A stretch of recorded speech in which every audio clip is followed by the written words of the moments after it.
Auzubillahiminash-shaytanir-rajeem. Bismillahir-Rahmanir-Rahim. Assalamu alaikum, ladies and gentlemen, and thank you very much for tuning into PTV World. You're watching World This Morning special transmission alongside Ms. Shiza Hashmi and Shahzad Hasan Khan. And ladies and gentlemen, the reason why I actually labeled it as a special transmission is because of the fact that all of Pakistan is actually standing in solidarity with our Palestinian Brotherhood, ladies and gentlemen, and that today on this Friday as well. Hello Shiza, how are you doing today? I'm doing great. Thank you so much, Azad, for the introduction. We are definitely, as announced by the government as well today, collectively standing in solidarity, trying to raise our voice for our oppressed, rather occupied for so many years, or violated Muslim brethren in Palestine as well. Here's the thing, Shahzad, before we do move on with anything, I think I have to hail Pakistanis or the Pakistani government or the institutions in one matter, that they were one of the very few people to actually raise a voice, or the very few countries even.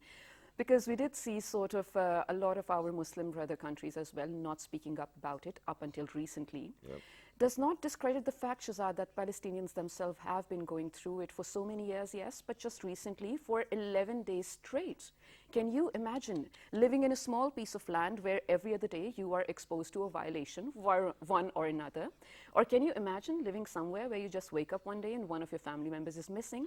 Or just continuously living with the fear of having a missing family member, or not having a home, or having to be, stripped off your identity, first of all? Exactly, and not just that, Shiza, adding on to that, I believe that, that the entire Palestinian community was actually stripped of their human rights as well, where we speak about sovereignty. I don't think that they've actually lived through that as well. And, where we speak about, fundamental rights, I don't think that they actually have any fundamental rights while living in that region as well. And that too, that the land actually is theirs. And not just that, but, since you mentioned about how Pakistan has reiterated upon the situation, I believe that, our foreign ministers and the foreign ministers from Turkey and Sudan, they did a wonderful job. Not just that, the entire community came together, may it be Egypt, may it be Qatar, may it be anybody else from elsewhere as well. And then there was United Nations General Assembly emergency session as well, where everybody made sure to kind of raise their concerns and voices for all of those innocent lives being lost. Because if we speak about it, in this span of 11 days, Shiza, 232 people embraced Shahada in Palestine only as well. And even if you as speak opposed to yes, and imagine that that you're living in a place where you might not be able to defend your own motherland as well, and on top of that, that your children being killed, your parents being killed, the elderly being killed, and that too with sheer bombs and rockets and whatnot. So I believe that that the kind of violation we, ladies and gentlemen, witnessed for the last 10 or 11 days was horrendous. It was vulturistic, and it should have been there in the first place. But taking you back from where it all escalated once again, was that that the Palestinians were actually offering their prayers. It was the holy month of Ramadan, and the Israeli forces kind of jarred into the Masjid al-Aqsa and started shooting on innocent people as well, which obviously was taken by the international community as very negative connotation as well. But not just that, I believe that stripping somebody off just like that, making sure that that you're going to kind of show them the kind of power you've got, is something which the world didn't like. And I'm glad that that it wasn't just Turkey, Sudan or Pakistan or Egypt. Even Russians kind of backed the Palestinians as well. And Joe Biden initially, where he was actually standing with the stance of the Israelis as well, eventually had to come down to a point where he was like that he wants to see that there's no more escalation within the problems in between Palestine and the Israelis as well. But Shahzad, I think, yes, while a lot of people were calling it out what it was, a lot of people were sort of blindsided by whatever was going on. Call it what it is. In my terms, of course, we'll definitely talk about it in detail. It looks like ethnic cleansing. It looks like a huge massacre, a genocide, while we're all looking at it. I just cannot stand whatever is happening, and which is why today we are dedicating this entire segment towards understanding this issue, and then understanding the stance of where we as Pakistanis stand in terms of helping Palestine. One thing not to miss out, though, it was just last night that Egypt has been able to broker a deal between the two. So Hamas and Hamas from Palestine, of course, an armed group, along with Israel, both have agreed that there is going to be a ceasefire unless and until, of course, the other person does start to exercise their power again. Fingers crossed. I really hope, inshallah, all the civilians, especially the children, women, each and every single person is safe throughout these days. Ladies and gentlemen, we have so many questions, so many queries, and just well, so many facts to still understand, and I just can't wait to begin with it. So let's just do it. Exactly. And Shiza, I'm just going to take another extra 30 seconds where I Okay. believe that, it's a recent development that, United States telling something to Israel and Israelis are not ready to follow, because Yeah. Netanyahu actually in a statement said that, that whatever we aim for, until and unless we're going to meet that, we're not going to step back as well. And finally, Egypt jumping in, where the jihadis group actually called down for a truce as well. And then, the truce came in from Israel. So, ladies and gentlemen, to, kind of talk about it, first of all, whatever happened, we are against that. And we are going to stand with our Palestinian brothers and sisters. The Always. entire Pakistan, the Pakistani government has taken a strong stance on this as well. And this is how we are going to take it forward. But without any further ado, we're lucky that we've actually been joined by people who are very relevant, and they have that knowledge which we want them to share with our audiences as well, because the problem is so old that a lot of people do not even know the origin of the problem and what actually went through. So the historical and the political perspective, and then obviously the human rights violation perspective will be covered as well. So we're lucky that we have been joined by a professor from Nust University, one of the most amazing universities over here in Pakistan. Ladies and gentlemen, he is Dr. Najmuddin Bakr. Hello, sir. Assalamu alaikum. Good morning. Walaikum salam. Thank you so much for inviting me. It's good to be with you this morning. And It's our thank you pleasure. very much for joining us. Wonderful to have you. And alongside Dr. Najmuddin, one of our regular guests, ladies and gentlemen, whenever we come across days like these, she's our top priority. We want her to kind of speak on these issues as well. She happens to be the chairperson for Unite Jammu Kashmir Coalition. She's a human rights activist as well. She is Miss Sundas Malik. Hello, ma'am. Assalamu alaikum. How are you? Assalamu alaikum. Thank you for having me. I'm well, praying for the people of Palestine. All Thank of you very us much are, for joining us, definitely. and it's wonderful to have you. So, Doctor, we'll get our conversation started with you. We want our audiences to know the historical and the political perspective behind this very problem, which has existed for over decades and decades. Or in simpler terms, if you could put a yes or no to a very common sentiment, if it is a religious war. I think it's very complicated, very, very complicated. When you demand for a yes or no question to the issue of Palestine, I think one would be missing out the perspective. So the crisis in Palestine, or between the Israelis and the Palestine, never began 73 years ago, as people would say. Okay. But when we look at it far beyond that, this is very much philosophical, it is ideological, it is religious, it is cultural, it has a lot of things embedded in it. Perhaps I would call it civilizational. Okay. So it is, and however, I should not be kind of marked wrong.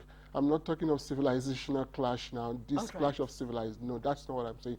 But I'm only looking at the context of the conflict. But to be more accurate, maybe we can simply say that the issue between the Palestinians and the Israelis might be looked at from that lens of what we refer to in international politics as settlers' colonies. Yes. So we have the settlers' colony phenomena all across. For example, you find the British at one point in time, they settled their own nationals in Australia, in New Zealand. In the same way they did in South Africa, in Southern Africa, what we know as the Rhodesia. Now it is called Zambia and Zimbabwe. Similar case exactly happened in Palestine, which is today known as Israel. So in that context of settler colony. Now, the difference between the creation of Israel as a settler colony from other settlers is because, like I said earlier, it's very much ideological. So there was a huge force of ideology behind the creation of Israel. So we all know the conspiracy, the effort of the Jewish assembly, particularly in Austria, how they galvanized the sensibility of the Jewish community all across Europe to the creation of Israel, which also conflicted with this integrity of Islam and integrity of the Ummah, which kind of confronted the Ottoman Empire at that time. But again, like I said, the Balfour Declaration of 1917, and 30 years later, the nation of Israel came into existence in 1947. But the most devastating part would be the Nakba of 1948, when about 750,000 Palestinians were expulsed away from their homeland. So that historical context have to be put into place before we can now understand, although there have been lots and lots of events that Right. have Escalated. overclouded this whole thing. But however, we as humans, we have the tendency to be very particular and to kind of square. To be subjective as well. Yeah, maybe sometimes your subjectivity is my own objectivity. Yeah. Well, you are pretty It varies objective. from individual to individual as well. And since you very rightfully said that, that rather the problem is more ideological. Now, when if we are to look into it as well, do you think that, there is a backdrop of religion within that matter as well? Because, if we are going to speak about that ideology, that really needs to revolve around an objective, which might be very subjective to her and might be very objective to you. So even in those terms, let's look deeper into the ideology. What backs it up, and how do you think that, that within the two territories, the two ideologies differ as well? So when we say ideological, my notion of ideology goes back to the existence of the two powerful tribes, the Jewish powerful tribes in Medina, proud to Muhammad Sallallahu migrating to Medina from Mecca. Yes. So the Jewish have been living in the Arabian Peninsula, but when the Prophet came, he tried as much as possible to incorporate them into his own state. Yeah. Now, but however, I think we should also put this in context that Islam and Judaism are one singular monolithic religion, unlike Christianity, which is based on Trinity. So we have much closer ideological kind of connection, fraternity Values, yeah. between Judaism and Islam than Okay. even Christianity. Yeah. Trinity on one hand and monotheism on the other. Definitely. Do you get me? Yes, But yes. however, the fact that Islam projected itself as a distinct religion from Judaism complicated these issues. Right. And for the fact that there's a lot of history to that, where the Jewish will always believe we are the chosen person, we are the children of God, and hence we should be treated exceptionally. So Yeah. that exceptionalism has always been in the cognition of the Jewish up to today. And when you look even into their religious texts, that we are the chosen ones and others are Yes. Gentiles, and it is somehow legitimate in the book of the Jewish that you can't extinguish the Gentiles.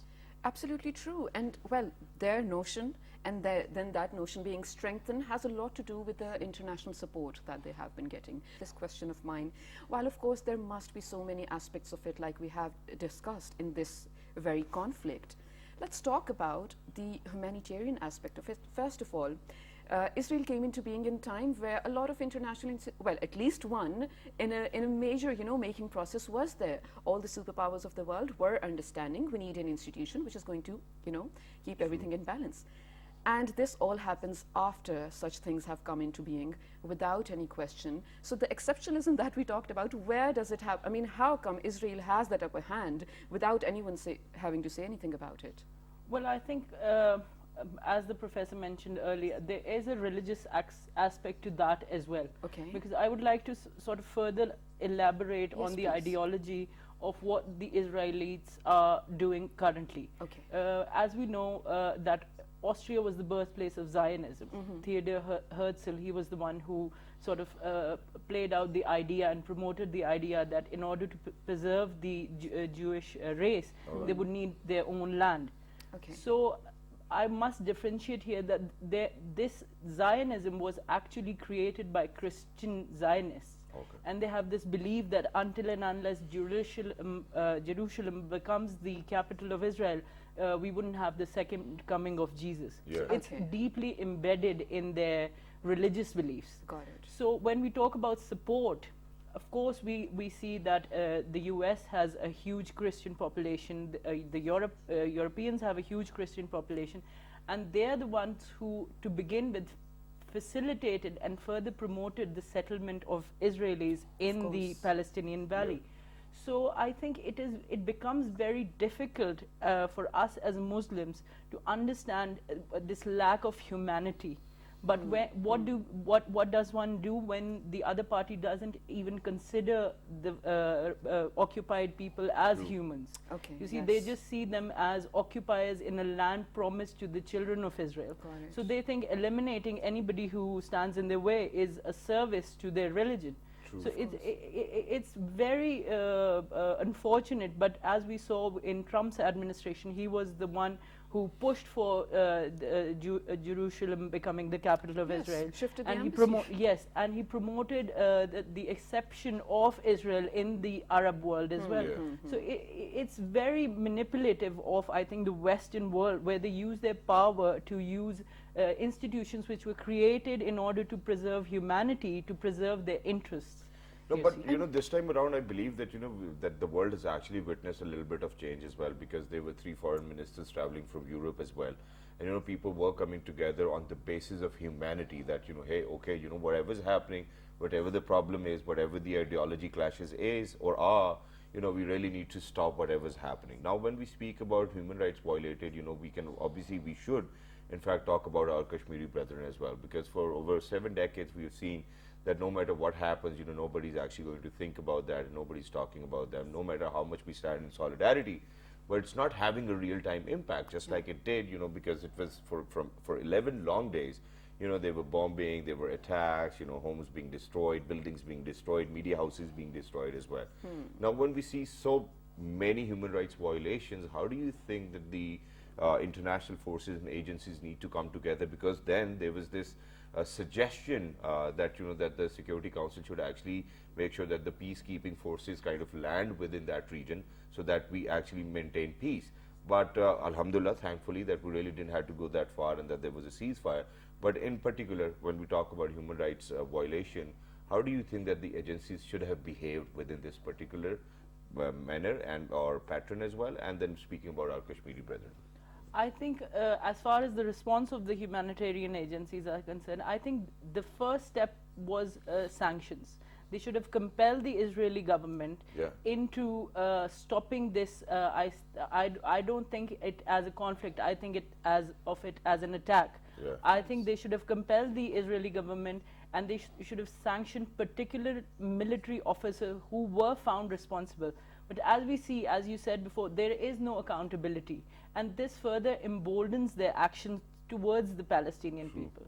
And I would like to connect this with the people of Kashmir as well, because not only am I worried about such assault happening with the people of Kashmir in the future. I've spoken to many people who are living in the occupied valley at the moment, and they're adamant of the fact that 10 years down the line we wouldn't see the same Kashmir as we do right now. Of course. They're fearful for their lives. And the most interesting part is that Israel is currently training Indian military to impose the same apartheid regime in the Kashmir Valley as they have in Palestine. So their officers are going on, Indian officers are going on special training courses to Mossad agency, and they're training them in order to do the same in Kashmir Valley. So I think the silence of, the good emboldens the evildoers. I would call them evildoers, I would call them terrorizer, occupiers, whatever you call it.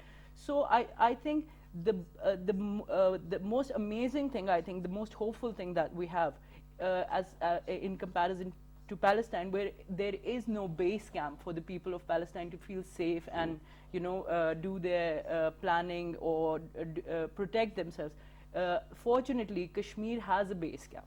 Okay. I think Azad Jammu Kashmir is the greatest base camp for the people of Kashmir and the Kashmir causes as well. Yes. I myself, we're settlers in the Azad Kashmir Valley. We belong from the occupied valley. But I feel that the people who are living in Azad Kashmir have a great opportunity of voicing the problems of the people of the occupied valley, and they have a base camp, so to say, for the cause.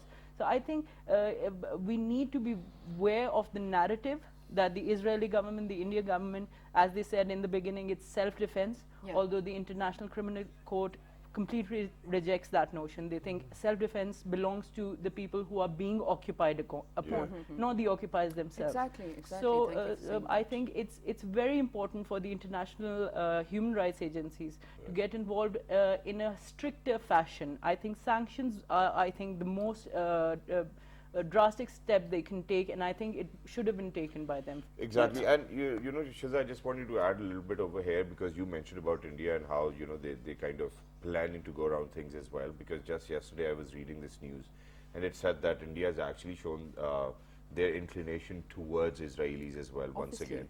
And unfortunately, what I cannot get is that that 1.3 billion people living in a country really do not have the heads to kind of think about, or probably on humanitarian grounds as well. And not just that, a country which is fighting against COVID, and there's so much chaos going on, so much destruction going on within their own country just because of a pandemic. And imagine that us being their neighbors on humanitarian grounds, we've actually made sure that we are going to help them in any capacity which we might possess as well. Not just that, Facility Saab has actually sent a lot of ambulances to India, and now he's recently actually applied for the Offered, Palestinian yes. visa as well, so that he can go over there and that we can give them health care, because of the pandemic as well, and not just that, to be there to help those other people as well. But Shazad, I think we cannot speak generally, or we cannot generalize the whole context, because we have seen videos of Israelis, or well, Jews, situated in that particular region, coming out and saying that this is wrong. They are actually voicing whatever is wrong. So Dr. Bakr, coming on to you, where Ms. Sundar said that sanctions coming to her mind, and I think on top has to be one of the things that can actually make an impact, which makes me think I never have faith in the Security Council because of the politics of it. When you're talking about an institution which should speak for the world, why should there be 5 veto powers to, that absolutely never makes sense to And me. they So I only have no speak. hopes. Yeah, I have no hopes That's in what that. they do. So, first of all, your views on this, and how do you think the international community could actually mitigate this? Again, when we speak of sanction, the first thing we should be asking ourselves is what exactly is sanction and how efficacious is sanction? Okay. Number one, you only place sanction on a weak state. Okay, not more. Or not on the strong or the powerful state. Okay. So that we have to put in context. Israel, of course, whether you like it or not, is a very powerful state. Yes. It has a lot of followership. It has a lot of support internationally, regionally, particularly with the Abraham Accord that just came into being of recent. So again, this current escalation in the conflict between Israelis and Palestine should also be put in that context of Abraham Accord. Okay. Why was it that the whole of the Arab world was silent? That should be a very big question for us to answer. Of course. Yeah, So let us know. again, in the context of Abraham Accord, you'll be so surprised that you find little or nothing demonstration or outspokenness or a kind of to show interest about the Palestinian issue, this escalation in the Arab world. Talk Why about though? Saudi Arabia. Again, that's why I say we have to put it in the context of the Abraham Okay, Accord. okay. So this region is trying to shift from the so-called primordial sentiments towards Israel. So now they're looking forward to looking at Israel from a very nationalistic perspective, like you talk about sovereignty. So now it is no more what we can call that cosmopolitan or universal nationalism. They are more concentrated about their own national interest. So that again we have to put in context. So we should not forget that we live in a state or in a society or international community which is based on nation states. So Okay. every nation for itself. That is true. Pakistan. So, for example, that reminds me of President Musharraf that when the United States was about to invade Afghanistan, President Musharraf said, "Sabse pehle Pakistan."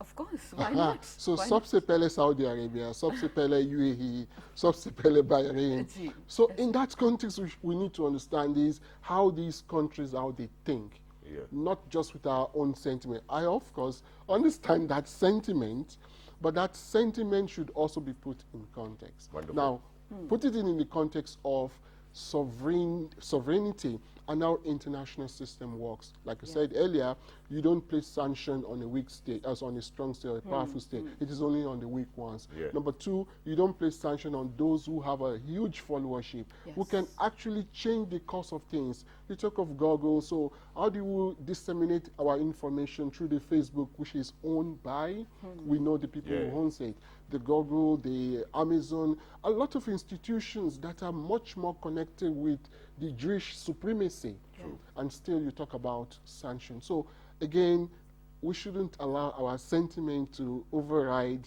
the context of But I international think we can only politics. assume what can be done, or we can actually hope for it. Because when you talk about nationalism, Dr. Bakr, one thing, there have been media organizations who have written news saying that the Palestinian response is a strong nationalist stance, which is true in both cases, because of course, like you said, सबसे पहले आप अपने लिए fight करते हैं. So it's Palestinian nationalism with the Israeli nationalism, to which we cannot actually put a label on who will have the upper hand. So towards the end, let's do a wrapping session on what do you think will have to happen to this ceasefire. Inshallah, I hope it dies down.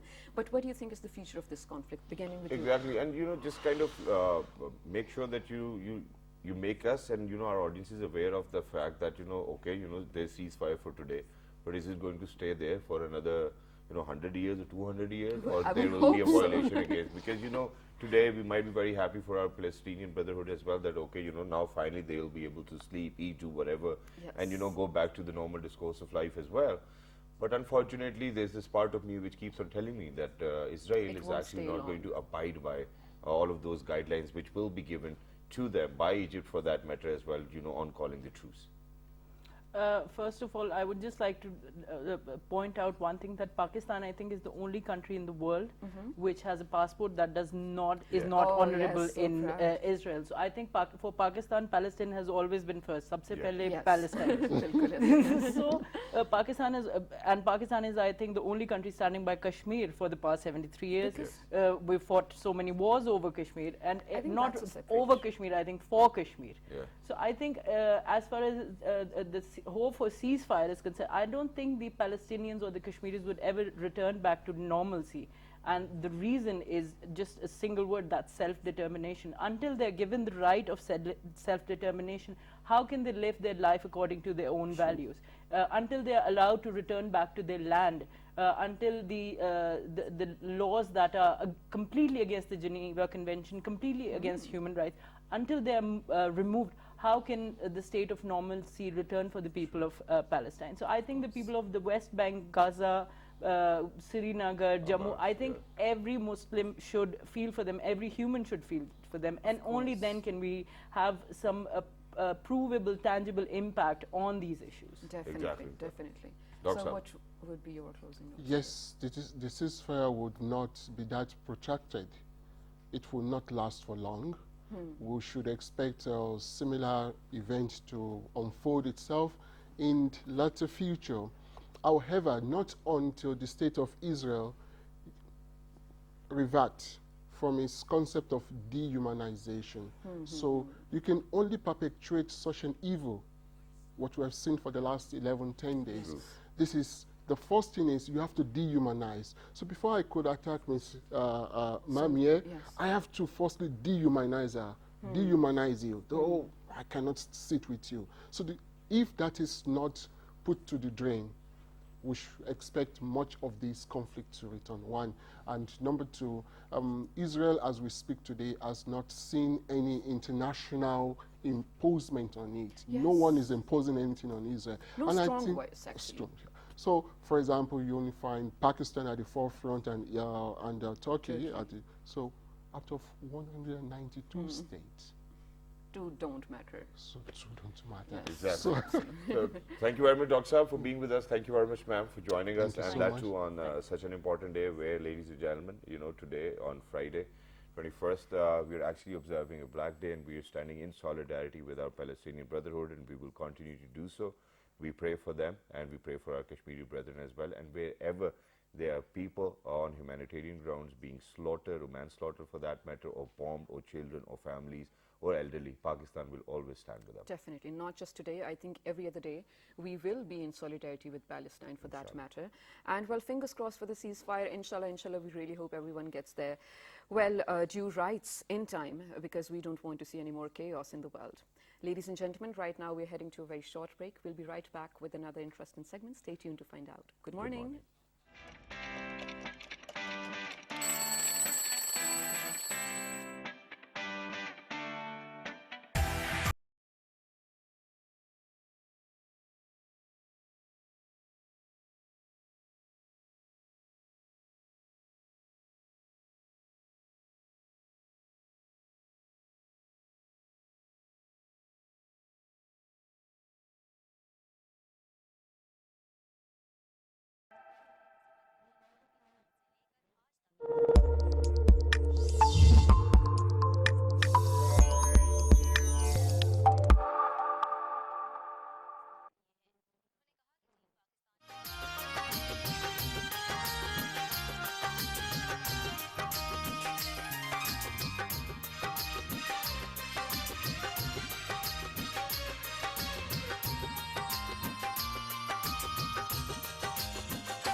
Welcome back to World This Morning, ladies and gentlemen. This is Shazad Khan, and I happen to be Shaza Hashmi. Well, Jummah Mubarak to everyone watching. I really hope you can remember me, Shazad, of course, my entire team in your prayers, especially our Palestinian brethren, for that matter. Well, in this segment, we have something really exciting for all of you out there. And when I say all of you, I literally mean each and every single person out there who might have ever, have a thought popped up in their head, what might suit me in terms of fashion. Exactly, or to be more precise, ladies and gentlemen, we'll actually be talking about people who think they're short. We're not imposing, or we're not Different saying that, body types. yeah, so people who think they're short, people who think they're tall, or people who think they are fat, what should they actually do and what should they actually wear, what kind of fashion sense they should be following. But not just that, there are a lot of people who ask me a lot of times on my fan pages as well, as in, where do I get my suits made from? So today, that's something which we'll be answering. But first, go ahead, take a look at this. And once you guys will be back, we will be in conversation with somebody who's an image consultant all the way from New York, making sure to have an impact on all the business community people, on all the political people, or, everybody who can actually have a say in the decision making, ladies and gentlemen. He's kind of on them as well. So go ahead, take a look.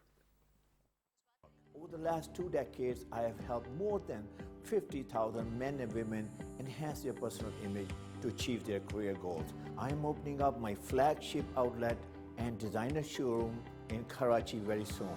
I would love you to visit me for a complimentary image consultation. I'll give you advice on what colors, cuts, and styles look best on you. I also design and provide personalized and customized clothes based on your body type, personality, position, and profession, all at affordable prices. To book an appointment, please call this number now. I can totally transform your image and improve your personality. You will love the new look I'll create for you, guaranteed. Call this number now to make an appointment. I would love to see you soon. And here we are, ladies and gentlemen. The person who's actually waiting for all of you is actually over here in the studios with us. We're very lucky that we've been joined by an image consultant, ladies and gentlemen, and he happens to be Mr. Hamid Saeed. Hello, assalamu alaikum, and welcome back. Thank you very much thank you for having me on the show again. Thank you very much for joining us. Congratulations on this new venture, inshallah, whenever it launches. I think it was lovely for us to see that now you will be available to public in Pakistan. I think anyone can come up to you for consultation. So Karachi, Lahore, Islamabad, you know, and there are other more cities you're looking forward to? First, like I think let's conquer Karachi, Lahore, Okay. and Islamabad, and then I think we're going to be all over. Inshallah, That's wonderful. Pakistan. So today we do not want to ask you a lot of questions. What we want you to do is to kind of speak about people Right. or on behalf of people who are short, tall, or fat, and what should they do within this season, because in summers, fat people like wearing shorts because they're really comfortable with that. Even I like wearing them as well, but my Yeah. father does not allow us Right, wearing right, shorts in the household as well. So Okay. please go ahead, sir. Okay, you know, first of all, people come in all body shapes. You know, God has made us like, you know, in different sizes and everything. You know, men are not created equal. You know, as we know, and so nothing to worry about. I mean, you know, if you're short, I mean, obviously you have a certain physique, and if you're tall, if you're heavy. There is some good news, you know, and I can share that with you. For example, short people, you know, they think like they cannot look very powerful. They think they cannot look very productive. They can, and somehow society, you know, kind of like, you know, treats tall people a little better than short people. However, you know, the formula for short people is very simple. The most important thing for short people is that the fitting must be immaculate. Right.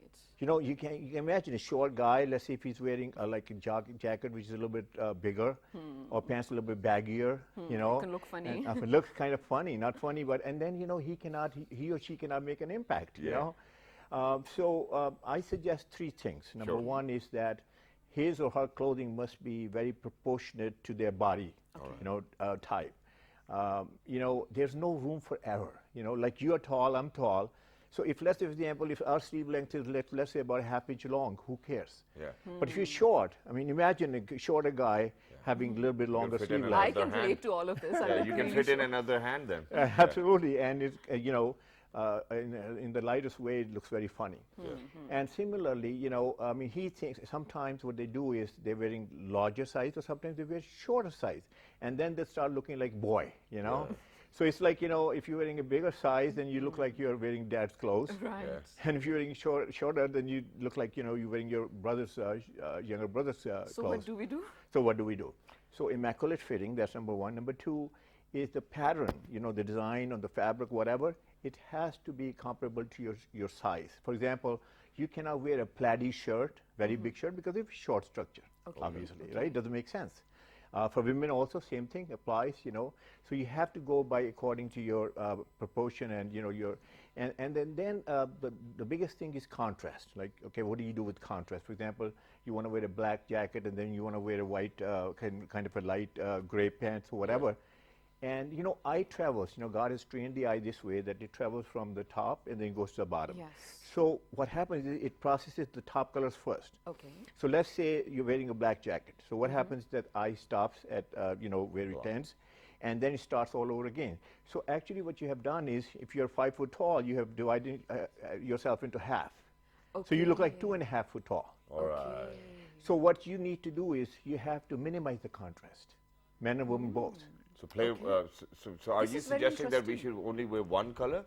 No, monochromatic. For example, if you're I wearing a like black, monochromatic. you know, and monochromatic, by the way, are very sophisticated. Yes, you know, I mean, always. Pakistan is finding this out now. Remember that? This season, actually. Yeah, and you know, people are getting to know this, that, you know, it's not huge contrast which matters. So what happens is that, you know, let's say, for example, you're going to wear black jacket, you go with like charcoal trousers or pants, and that will give you a very kind of harmonious vertical look, and that makes you look taller. And not just One that, thing- sir. Yeah, sorry, very sorry, but No this is problem. something which I've always followed while I've always made sure to, you know, kind of choose something good to wear for myself, and that is that, you know, this is something which everybody used to tell that, you know, that for shorter people, they shouldn't actually be wearing, you know, horizontal patterns or lines as well, for that matter, and that they should more focus on vertical lines and patterns as well, which will help them look taller. Well, that's the idea, that when you are in monochromatic colors, you are in one line, vertical line. you know, you cannot wear all the stripes. I mean, you know, how many stripes are you going to wear? I mean, you cannot wear a striped suit, you know, if you're a, you know, a suit, shirt, and tie guy, you know. So you're limited. So I would say that, you know, monochromatic look, and the other thing is accessories also have to be appropriate. For example, can you imagine a shorter guy wearing a tie which looks like a bib? Yeah. I mean, it's not going to work. Maybe a mental image came to your mind. It did, Yeah. I can't get rid of it. That would be like kind of funny, you know. I mean, like, imagine you're like this powerful guy, you know, with a big position, everything, And your tie's then still you here, know, that's it. and you know, you're sitting there. The last part I would say about the shorter guy is like, okay, how to become more powerful, how to look more powerful, because you know, you know, it's kind of like, you know, I mean, it's sad, but you know, people think like you have to be tall, you have to look like a model, this and that. But the shorter guy, you know, I got good news for him. The way he can look taller is, now look, our conversation is taking place. Guess this is the frame. Yeah. You know, we don't talk like this. You know, we don't look at shoes. And I mean, we Right. do look, but you know, so this is a frame that we have a conversation. Yeah. If we make this frame strong and powerful, the person's going to look powerful. True. So how to make That's that smart. frame strong? How to make that strong? The collar must be right. It must be proportionate to your face. I mean, imagine you have a smaller face and you have a bigger collar. I mean, you're sitting there and on top of that, you're a shorter guy. Yeah. I mean, God bless you. So, I mean, it's not going to work. I mean, so you know, that has to be, you know, so this frame is, I will put like a white shirt, you know, I'm a, you know. You're a black and white shirt fan. White shirt, most, you know, powerful, trustworthy, credible, and then a nice, you know, crisp collar. And then I'll go like a very nice, solid, you know, maybe, you know, power tie, a very strong shoulder. You know, it's not like baggy, it's not like big, it's not. So here you go. I mean, now you are looking at a shorter guy, but he looks absolutely powerful. So that's about the short guy. Wonderful. Absolutely love it. And I think, very honestly speaking, being short as well, I think a lot of these tips are helpful, and I never might have thought about them. But now let's talk about people who are heavy for whatever reasons, or who think they may be heavy. Yeah. One thing though, I think it is first of all really, really important to pick and choose in terms of print, and Pakistanis cannot get rid of print. In my, well, half life that I've spent on this planet already, I feel like this is the first year I'm seeing plain clothes. Yes, Prints yes, are out yes, of fashion, yes. thank God, alhamdulillah. Or, you But know, how you kind of get to know that, hey, you know what, okay, you're leaving for work, you know what, you don't look nice, or, you know, probably you need to change, you know, stuff like That that. happens. Yeah, stuff like that can always happen. But, sir, we will come back to you on this as well. Okay, We great. actually have a small report to share with our audiences out there in 46 different countries. Go ahead, take a look, and once you guys will come back, we'll actually talk about people, guys or probably girls, who are actually heavier in size. Yes, Let's do this. let's do it.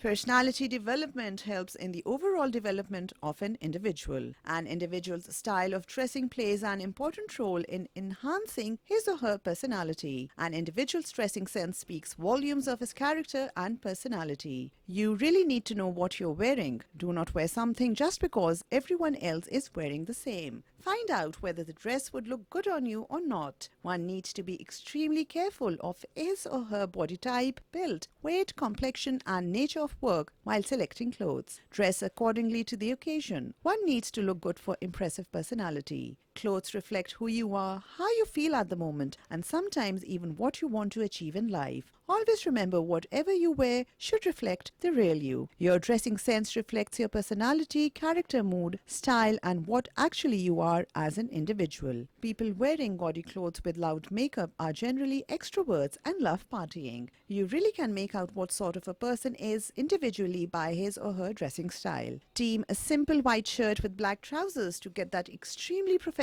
and elegant look at the workplace. On the other hand, your little black dress, if you worn in evenings, would make you the center of attention at a party. It all depends when you are wearing a particular outfit. All right, well, it's only been a few years ever since plus-size models became a thing, and now the fashion is in here for all sizes, thank God.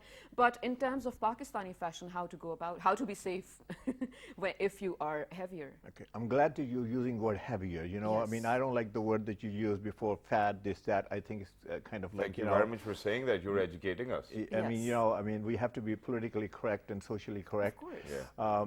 So if I were to say that, I think I'll get knocked out, you know.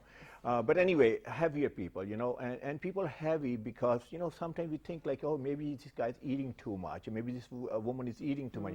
And, we don't get to think that maybe it's genetic.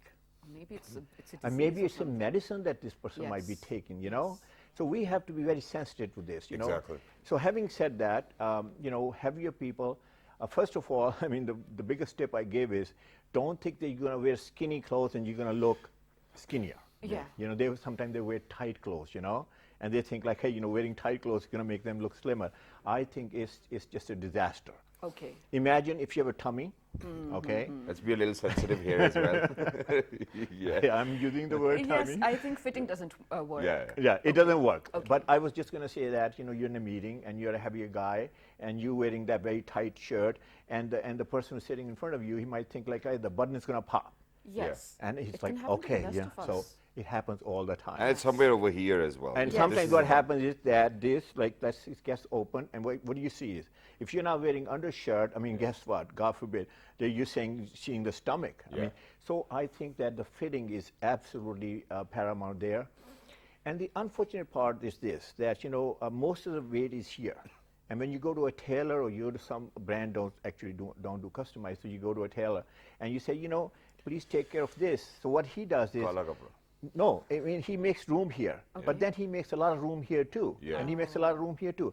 And he makes you look like a boxy guy. Got it. And you have a physique too. I mean, if you have a tummy here, that doesn't mean that you don't have a strong shoulder and you don't have a strong chest. So the key is this, that to get the right fit.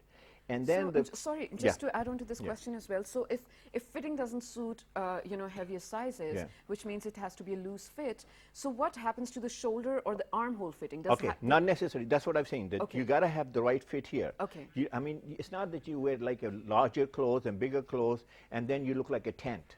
I mean, this is the other extreme. it. Yes, of course. So we have to go there. We have to look like, I mean, it should be nicely fitted.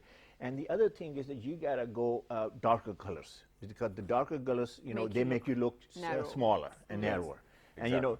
a lighter color is not gonna work. So this is another thing that I would say. Perfect. Wow, that's perfect. wonderful. And, ladies and gentlemen, so we have covered shorter and heavier people as well. Probably, for the next time, we will focus more on taller people as well. But thank you very much, Hamid sir, for being with us and always looking after us and making sure that we look good on screen as well. So thank you very much and congratulations on your Karachi store.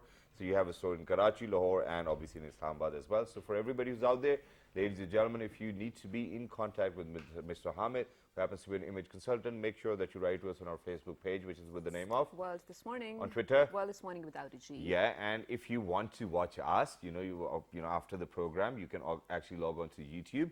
With the name of PTV World, and then look for World This Morning. Until the the next shows are time, all just there. look after yourselves. And since it's Friday, remember us all in your prayers as well. Not just on Friday, but every prayer you're going to make. Ladies and gentlemen, make sure you remember us. And our friends on the news desk as well. Good morning. Bye. Good morning. Thank you, sir.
Assalamu alaikum and a very warm welcome to PTV World with the news